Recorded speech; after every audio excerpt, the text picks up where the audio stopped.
Did everyone have a good weekend? Yeah.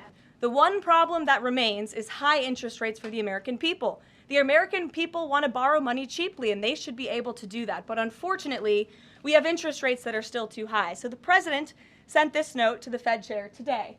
And if you look at this chart, this is a chart of all of the interest rates of many countries throughout the world.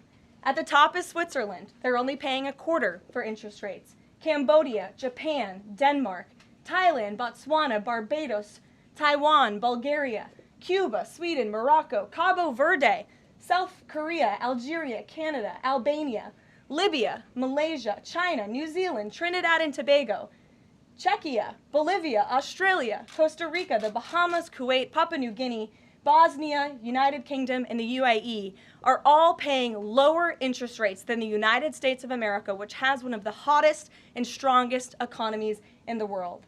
The president sent this note to the Fed chair. It says, Jerome, you are as usual too late. You have cost the USA a fortune and continue to do so. You should lower the rate by a lot. Hundreds of billions of dollars are being lost, and there is no inflation. And the president is right. There is historically low inflation thanks to his policies. And we will continue to drive down the cost of living in this country for Americans. We will continue to deregulate. And it's also incredibly important that we pass this one big beautiful bill, which is the largest tax cuts in American history.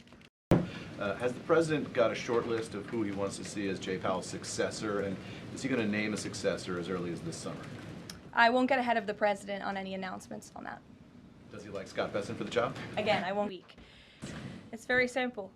Prime Minister Carney in Canada caved to President Trump in the United States of America. And President Trump knows how to negotiate, and he knows that he is governing the best country and the best economy in this world, on this planet. And every country on the planet needs to have good trade relationships with the United States. And it was a mistake for Canada to vow to implement that tax that would have hurt our tech companies here in the United States. The president made his position quite clear to the Prime Minister, and the Prime Minister called the president last night to let the president know that he would be dropping that tax, which is a big victory for our tech companies and our American workers here at home. And I'll see you all later. Thank you. We'll see you in Florida tomorrow. Thank you. Buddy?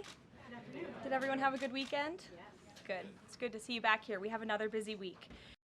Hey, thanks, Caroline. On trade, we have this looming July 9th deadline coming up. We heard the Treasury Secretary say that he expects to wrap up these trade deals by Labor Day, but when President Trump was asked yesterday about any extensions by July 9th, he said, I think that would be necessary. So is the president ruling out any extensions on trade for any nations, even if they're negotiating in good faith? Well, you heard from him directly. He said he did not think that it would be necessary. He is going to set the rates for many of these countries if they don't come to the table to negotiate in good faith. And he is meeting with his trade team this week to do that.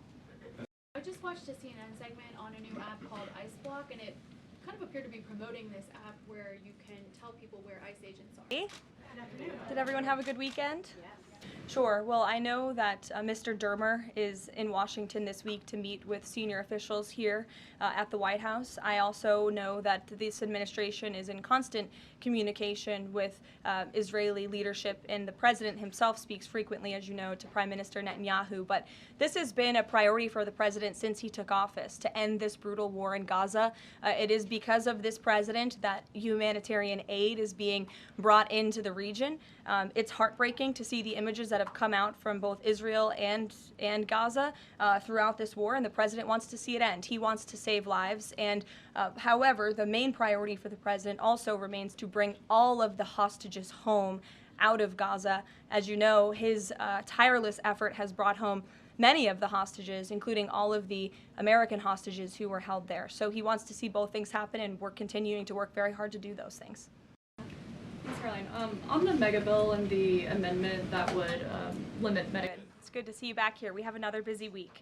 Is that this afternoon the president will be signing an executive order to terminate the United States sanctions program on Syria, and this is in an effort to promote and support the country's path to stability and peace. The order will remove sanctions on Syria while maintaining sanctions on the former President Assad, his associates, human rights abusers, drug traffickers, persons linked to chemical weapons activities, ISIS and their affiliates and Iranian proxies. And this is, again, an action that the president promised and shocked the world with in Saudi Arabia, because he's committed to supporting a Syria that is stable, unified, and at peace with itself and its neighbors. The president met with Syria's new president when we were in the Middle East, as you know, and so this is another promise made and promise kept by this president to promote peace and stability in the region. That suggests if rural hospitals potentially close,